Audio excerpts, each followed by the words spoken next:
مدنی channel کے ناظرین، حضرت میاں محمد بخش صاحب رومی کشمیر رحمۃ اللہ تعالی علیہ کی ہم مبارک ذات پر آج جو ہے وہ بات کر رہے ہیں۔ صحابہ اور اہل بیت کا ذکر بڑے پیارے انداز میں آپ نے فرمایا ہے۔ اس پر بھی وسیم بھائی میں چاہ رہا ہوں ہم تھوڑا اس پر بھی آئیں۔ آپ فرماتے ہیں پیر مرید صدیق اکبر سن پہلے یار پیارے، صدیق اکبر سن پہلے یار پیارے، یعنی آپ مسلمانوں کے پہلے خلیفہ بلا فصل ہیں۔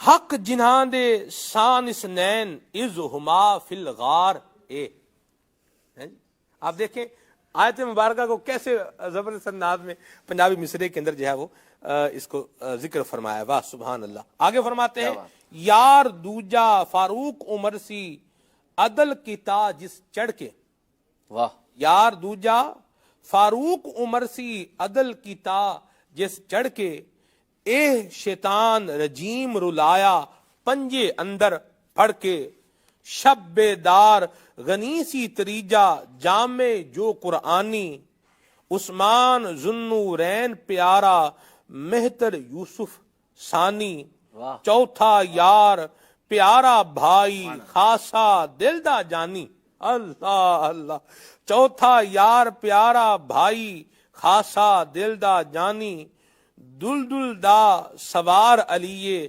حیدر شیر حقانی۔ یہ مدنی چینل کے ناظرین صحابہ کرام علیہم رضوان کی محبت یہ اور ان کی تعریف اور ان کی توصیف یہ حضرت میاں محمد بخش صاحب رحمۃ اللہ تعالی علیہ یہاں پر بیان کر اور ترتیب کے ساتھ بیان کیا، اور جو القابات تھے ان کے، جو فضائل تھے، جو کمالات تھے، ان کو بھی بڑے خوبصورت انداز میں بیان کیا۔ واہ، یعنی ہمیں سمجھا دیا گیا کہ اللہ کے پیاروں کا ذکر جو ہے، اللہ تبارک و تعالی نے جو اپنے محبوب صلی اللہ تعالی علیہ وسلم کو، صحابہ کرام جو ایک پسندیدہ ترین لوگ اپنے محبوب کو عطا کیے، تو ان کا ذکر کیسے ہوتا ہے، ان کے فضائل و کمالات کو کیسے بیان کیا ہے۔ واہ جی واہ، کمال ہے۔ سبحان اللہ سبحان اللہ سبحان اللہ۔ تو صحابہ کرام علیہ رضوان کا ذکر ہو تو بھی ادب کے ساتھ ذکر ہو، اور اہل بیت اطہار کا جہاں پر بندہ ذکر کرے تو وہاں پر بھی ادب اور احترام کے ساتھ ہی ذکر کرے۔ سبحان اللہ۔ فرماتے ہیں بخش محبت آل اپنی دی مست کریں اس جاموں، یعنی حضور مجھے اپنی آل کی محبت عطا فرمائے کہ جس میں سرشار ہو جاؤں۔ اللہ، جی، بخش محبت آل اپنی دی مست کریں اس جاموں، ملے شہادت نال ارادہ رکھ ہر رنجوں آموں۔ اللہ تبارک و تعالی ہم سب کو صحابہ کرام علیہ رضوان کی محبت بھی نصیب فرمائے اور اہل بیت اطہار کی محبت بھی نصیب فرمائے۔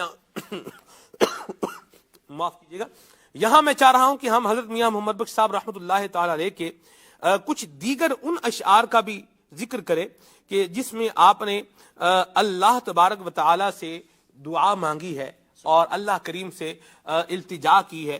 وہ کیا آپ کے اشعار ہیں، کچھ میں وہ جو ہے وہ ذکر کرتا ہوں، اور پھر اس میں جو ہمارے لیے سیکھنے کی بات ہے اس طرف بھی جو ہے وہ آتا ہوں۔ اللہ اکبر۔ حضرت میاں محمد بخش صاحب رحمۃ اللہ تعالی علیہ آپ جو ہے وہ ارشاد فرماتے ہیں رحمت دامی پا خدایا باغ سکا کر ہریا، یعنی یا اللہ رحمت کا ایسا می برسا کہ میرا جو سوکھا باغ ہے یہ ہرا ہو جائے، بوٹا آس امید میریدا کر دے میوے بھریا، یعنی یا اللہ جو میرے دل کے ارمان ہیں اپنی رحمت سے ان کو پورا فرما دے۔ آپ فرماتے ہیں میٹھا میوہ بخش اجیہا قدرت دی گھت شیریں، یعنی یا اللہ ایسا جو ہے وہ میوہ عطا فرما اپنی قدرت سے کہ جس میں ایک قدرت کی شیرنی بھی ہو، اس کی چاشنی بھی ہو، ایک مٹھاس بھی ہو۔ میٹھا میوہ بخش اجیہا، اس طرح کا میٹھا میوہ یا اللہ مجھے عطا فرما، قدرت دی گھت شیریں، اور اس میں قدرت کی جو ہے شیرنی اور مٹھاس بھی مالک کریم رکھ دے۔ جو کھاوے رو گسدہ جاوے دور ہووے دل گیری، یعنی جو بھی اس کو کھائے تو اس کا جو مرض ہے ظاہری ہے یا باطنی ہے وہ کیا ہو جائے، دور ہو جائے۔ یا اللہ میرے الفاظ میں بھی اثر عطا فرما، میرے انداز میں بھی اثر عطا فرما۔ تو یہ ایک دیکھیں پیارا انداز ہے، اللہ کریم سے بندہ مانگے تو طریقے سے مانگے، سلیقے سے مانگے، اور جس طرح اللہ کریم کی بارگاہ شایان شان ہے اس طریقے سے مانگے. اب آپ دیکھیں وسیم بھائی، بزرگوں نے جو انداز لیے ہیں یہ قرآن و حدیث سے ہی لیے ہیں. قرآن و حدیث سے آپ دیکھیں ابراہیم علیہ السلام دعا کر رہے ہیں ربی حب لی من الصالحین، یا اللہ نیک بیٹا عطا فرما. ہیں جی ربی لا تجعل، ربی اے میرے رب تو مجھے اکیلا نہ چھوڑ، وانت خیر الوارثین، تو بہتر وارث جو ہے وہ عطا کرنے والا ہے. تو آپ دیکھیں کس انداز میں جو ہے وہ سوال ہو رہا ہے. اور ہمارے ہاں کیا کہتے ہیں، جن کے ہاں اولاد کا معاملہ اگر نہیں ہوتا یا صحت کا معاملہ، یا اللہ انہوں شفا دے یا چوکی لے آئے یا اللہ اس کو شفا دے دے یا پھر اس کی زندگی کا ہی خاتمہ ہو جائے. تو آپ خیر اس کے لیے مانگیں، عافیت مانگے. موت کیوں مانگ رہے ہیں کسی کے لیے؟ یہ وسیم بھائی اس پر بھی، مانگنے کے اوپر بھی توجہ ہونی چاہیے. اب اولاد مانگیں گے، یا اللہ اولاد دے دے، پاویں لولی لنگڑی دے دے، یا اللہ بیٹا بچہ دے دے، بھلے لولا لنگڑا ہو اپاہج ہو جو بھی ہو دے دے. نہ یہ طریقہ درست نہیں ہے وسیم بھائی. جذباتی ہو کر نہ مانگا جائے، یعنی اپنے جذبات ان مانا کر ہو کر کے زبان کچھ اور ہی نکال دے. یہ رب کی بارگاہ ہے. ہاں جی صحیح نا. اللہ تبارک و تعالیٰ اپنے بندوں کے ساتھ ویسا ہی ہوتا ہے جیسا بندے اس کے ساتھ گمان رکھتے ہیں. جی آپ دیکھیں نا حضرت رحمت اللہ تعالیٰ علیہ کے اشعار کے اندر، یعنی اللہ تبارک و تعالیٰ سے بڑھ کر ایک نعمت سے بڑھ کر دوسری نعمت کی طلب کی جا رہی ہے کہ یا اللہ تعالیٰ مجھے میرے باغ کو ہرا بھی کر، یعنی میری زندگی ہری بھری بھی ہو، مجھے تیری نعمتیں بھی میسر ہوں. نعمتیں بھی ایسی نہیں بلکہ میٹھا پھل عطا فرما دے، دوسروں کو فائدہ دینے والا پھل مجھے عطا فرما، اس میں عافیت بھی ہو، اس میں عافیت اور سلامتی کی دعا بھی کی جا رہی ہے. تو یہ بات یہی ہے کہ بندہ رب سے جب مانگتا ہے، کتابوں میں لکھا کہ اللہ تبارک و تعالیٰ اپنے بندے کے ساتھ ویسا ہی ہوتا ہے جیسا وہ گمان کرتا ہے. جی بالکل. تو میں اگر اپنے رب سے مانگ رہا ہوں، میں کسی دنیا دار، اپنے کسی قریب کے کسی انسان سے، مخلوق سے نہیں مانگ رہا، میں خالق سے مانگ رہا ہوں جس نے تمام جہانوں کو بنایا ہے، وہ خالق و مالک ہے، جس کی قدرت میں ہر چیز ہے، وہ سب کچھ عطا کر سکتا ہے. وہ بالکل آخری لمحے میں مرتے ہوئے شخص کو بھی عطا فرما دیتا ہے. آپ دیکھیں حضرت رحمت اللہ تعالی علیہ اپنے ایک چاہنے والے آپ کے ایک عزیز تھے، ان کو حضرت میاں محمد بخش رحمت اللہ تعالی علیہ نے، اللہ تعالیٰ سے دیکھیں گمان کیسا ہے ان کا، اللہ تبارک و تعالیٰ سے لوگ کیسی لگائی ہوئی.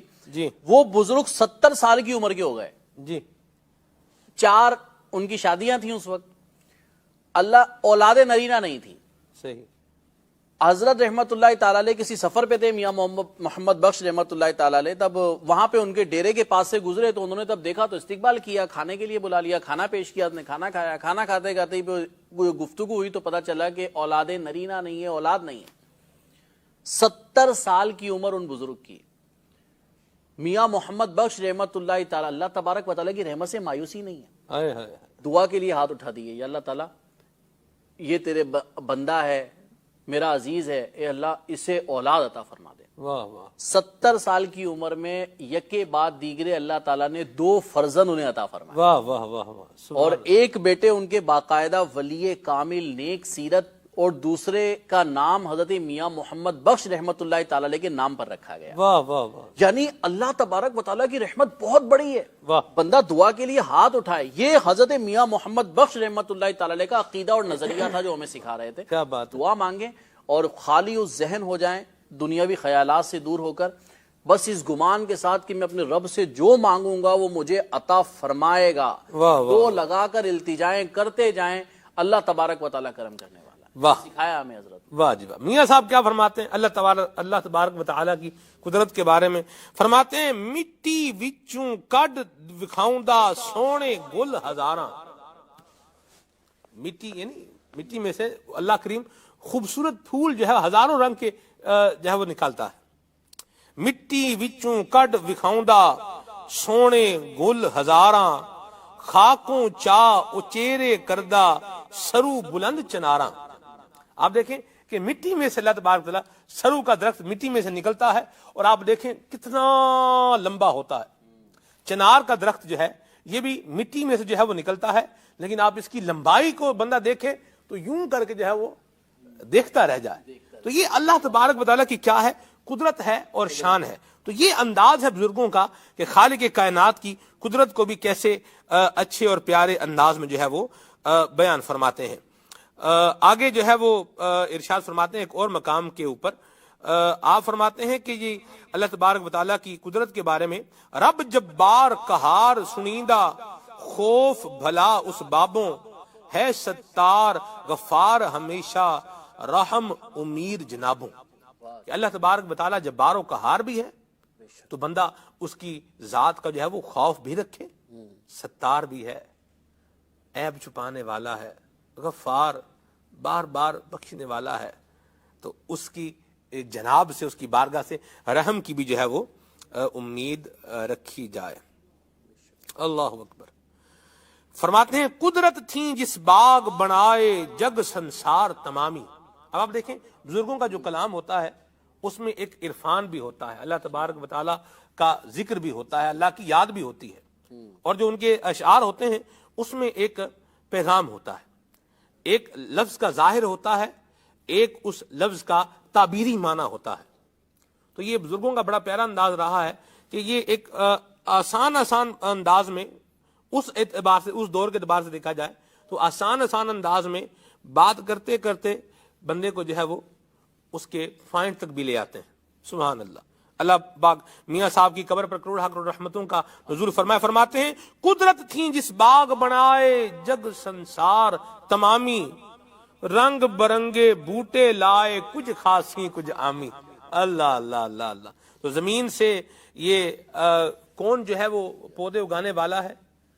زمین، مردہ زمین کو زندہ کرنے والا کون ہے؟ اللہ. هو اللہ، وہی اللہ ہے جو وحدہ لا شریک ہے، جو عبادت کے لائق ہے، جو اکیلا ہے، ہمیشہ سے ہے اور ہمیشہ رہے گا. ہے پاک رتبہ فکر سے اس بے نیاز کا، کچھ دخل عقل کا ہے نہ کام امتیاز کا، اور ہر شے سے ہیں آیا میرے صانع کی صنعتیں، عالم سبا آئینوں میں ہے آئینہ ساز کا. تو اللہ کریم ہمیں بھی یہ بزرگوں کا پیارا انداز اپنانے کی توفیق عطا فرمائے کہ ہم بھی اللہ تبارک و تعالیٰ کا ذکر کریں، اللہ تعالیٰ کی شان کا، اللہ تعالیٰ کی رفت کا بیان کریں، نبی کریم صلی اللہ علیہ وسلم کی عظمت و شان کا بھی بیان کریں. میاں صاحب نے کیسے حضور کی شان میں اشعار کہے ہیں اس پر بھی آنا ہے، لیکن یہاں پر ہم نے آپ کو ایک ویڈیو پیکج دکھانا ہے. آئیے دیکھیے.